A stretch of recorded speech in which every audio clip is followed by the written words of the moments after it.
the effective words are put together that you can really actualize reality. You can really create your reality by what you say.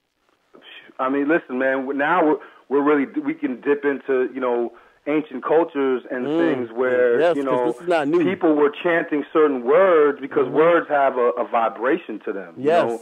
And again, like they're symbols of things. You can put the right words together and chant them over and over again. You could summon things from other realms. Exactly. And I firmly believe that people didn't speak as much in the past, in ancient times, than they did now. Even up to modern times, it wasn't until all the television and the radio and the trinkets came out. People were a lot more quiet. We have 2 eyes, 2 ears, only 1 mouth. Right. For a reason, you know, and I think people were a lot more psychic, for lack of a better word.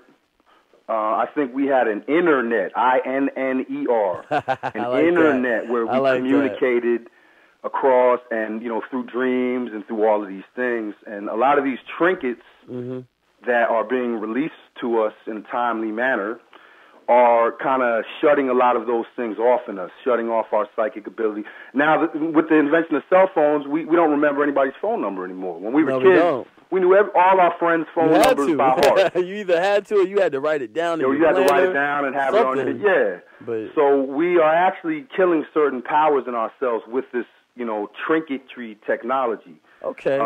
So this is good because I wanted to talk to you a little bit about that because I think it's relevant.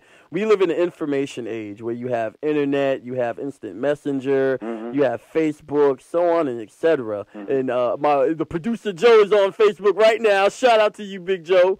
Bigger.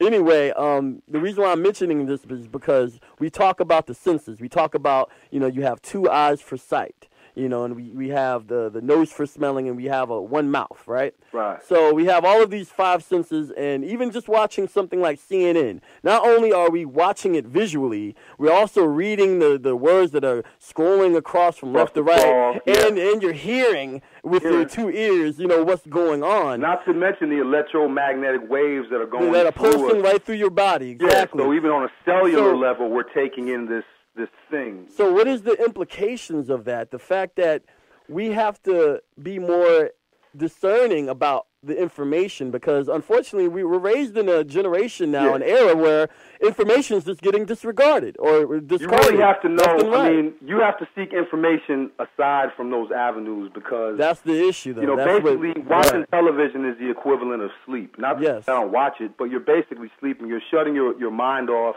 and letting things think and make pictures and everything for you. Yeah. And you're storing the information. If you don't know what you're watching, like when I watch the news, CNN or Fox News most times, I know that it's like a double speak. Like I have to, if you reverse their words, each major word that they're saying around, then you hear the truth. Yes. So everything they're saying is kind of the opposite of what it really is. So if you know how to listen to it, it actually becomes very entertaining. Right. But like one of my favorite quotes is from that documentary Zeitgeist that's been floating around the internet. Yes, I've heard about that. I haven't seen it, but my little brother was talking about it. Yeah, and it says basically that to paraphrase, says, I pity those who take authority as the truth and not the truth as authority. Yes. Because the authority is what controls these media conglomerates. You know what I mean? It's the same people who make the weapons and stuff are the same ones reporting on the war. Yes. So you're not going to get but that's the authority. So people turn on the TV and they see Fox News or CNN or Oprah say something, then it must be true.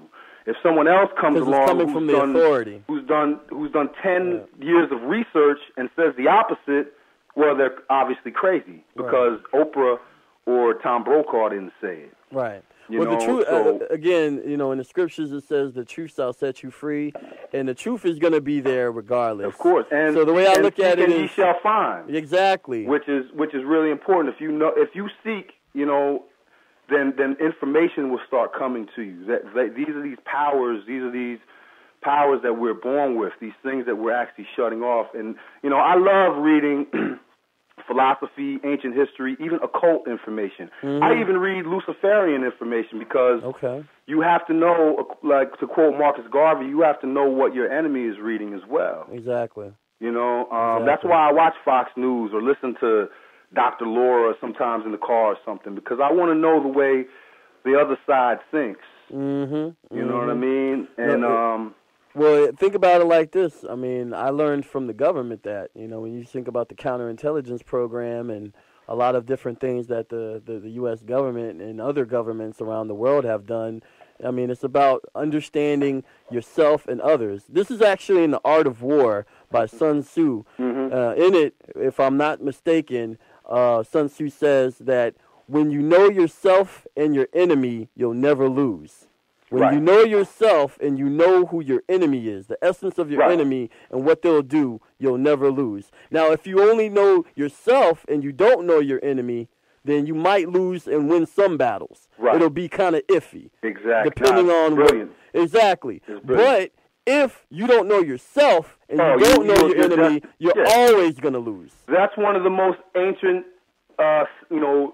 profound statements that man knows. It's called on the outside of the pyramid. Man, know thyself. Know thyself. As a matter of fact, there was a very wise sage named the Noble Drew Ali, and he said, if my followers were to come to me and ask me what to study, I would say yourselves. And having studied well and then return to me and say, what do we study now? I would reply, yourselves. You know what I mean? Because to know yourself is not as simple as people think. We have so many levels and layers and things. We are truly onions in which we have layers, and we never really get to the core. At the core, though, I believe, and this is my belief. You know, if you don't believe or whoever, I believe at the core of who and what we are is truly the kingdom of God. It's the essence and presence of God Himself. Of course, that's what's in every living and breathing thing. That's exactly. Even things that aren't living and breathing. Nothing can exist outside of the spirit. Exactly. Yes.